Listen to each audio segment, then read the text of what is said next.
मामा का घर, शिवराज ने दे दी मोदी को सीधी चुनौती। मामा की अपनी छवि को और मजबूत कर रहे हैं शिवराज। अपने घर का नाम शिवराज ने रखा मामा का घर। भाई और मामा का रिश्ता शिवराज सिंह चौहान मजबूत बनाने में जुटे हुए हैं। बीजेपी हाईकमान की ओर से भले ही शिवराज को सीधे सीधे संकेत दे दिए गए हों कि वो मोहन यादव की सरकार का सहयोग करें, लेकिन शिवराज जिस तरह से पूरे प्रदेश का दौरा कर रहे हैं, जिस तरह से बहनों के बीच पहुंच रहे हैं और बार बार भावुक हो रहे हैं, उससे मोहन यादव के साथ ही बीजेपी हाईकमान भी हैरान परेशान दिखाई दे रहा है, क्योंकि शिवराज सिंह चौहान की लोकप्रियता चुनाव के बाद कम होने की जगह बढ़ती दिखाई दे रही है। डॉक्टर मोहन यादव मध्य प्रदेश के सीएम है, लेकिन शिवराज सिंह चौहान लोकप्रियता के मामले में मोहन यादव से बहुत आगे दिखाई दे रहे हैं। खासतौर पर शिवराज ने भाई और मामा की छवि को जो गढ़ी है, उससे बीजेपी हाईकमान को ज्यादा ही परेशान दिखाई दे रहा है। पिछले दिनों बीजेपी अध्यक्ष जेपी नड्डा ने शिवराज सिंह चौहान को दिल्ली बुलाया था और इस दौरान उन्होंने शिवराज को सख्त हिदायतें दी थी, लेकिन इन हिदायतों का कितना असर शिवराज पर दिख रहा है, ये उनके बयानों में साफ झलक रहा है। और अब शिवराज सिंह चौहान ने भोपाल स्थित अपने नए बंगले का नाम बदल दिया है। हाईकमान को साफ संदेश दे दिया है कि जो छवि उन्होंने बनाई है वो उसे बेकार नहीं जाने देंगे, इसलिए उन्होंने अपने घर का नाम मामा घर रख दिया है। उन्होंने 74 बंगले क्षेत्र में स्थित नए घर B8 पर मीडिया से चर्चा की। कहा, पूरा प्रदेश मेरा परिवार है। परिवार के रिश्ते दिल के रिश्ते होते हैं, आत्मा के रिश्ते होते हैं, ये पदों के साथ नहीं बदलते। इसलिए भाई और बहन, भांजे भांजियों से मेरा प्यार का रिश्ता है। इस रिश्ते की डोर कभी टूटेगी नहीं, पर अपने भाई बहन और भांजे भांजियों की मैं यथाशक्ति सेवा करता रहूँगा।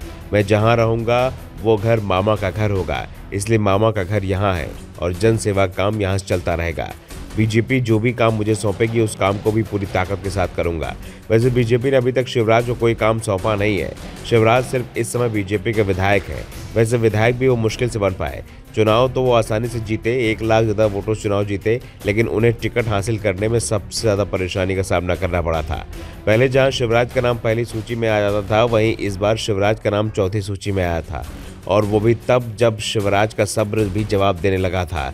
वो जनता से ही सवाल करने लगे थे कि मामा को चुनाव लड़ना चाहिए, नहीं लड़ना चाहिए।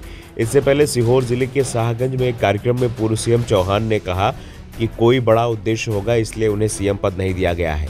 कई बार राज तिलक होते होते वनवास भी हो जाता है, लेकिन वो किसी न किसी उद्देश्य की पूर्ति के लिए होता है।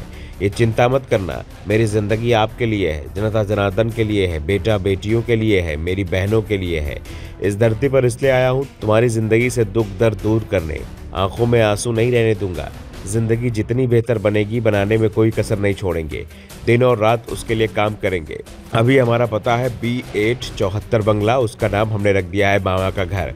पूर्व सीएम के इस बयान के बाद शिवराज जिंदाबाद के नारे भी खूब लगे। दरअसल शिवराज सिंह चौहान चुनाव के बाद से पूरे प्रदेश का दौरा कर रहे हैं और जहां भी जाते हैं महिलाएं उन्हें घेर लेती हैं। उनसे कहती हैं कि हम लोगों ने बीजेपी को वोट इसलिए दिया था कि शिवराज सिंह चौहान सीएम बनेंगे, लेकिन बीजेपी ने हमारे साथ धोखा किया है।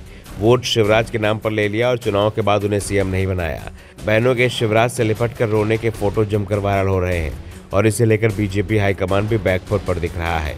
ब्यूरो रिपोर्ट, द नव दर्पण न्यूज।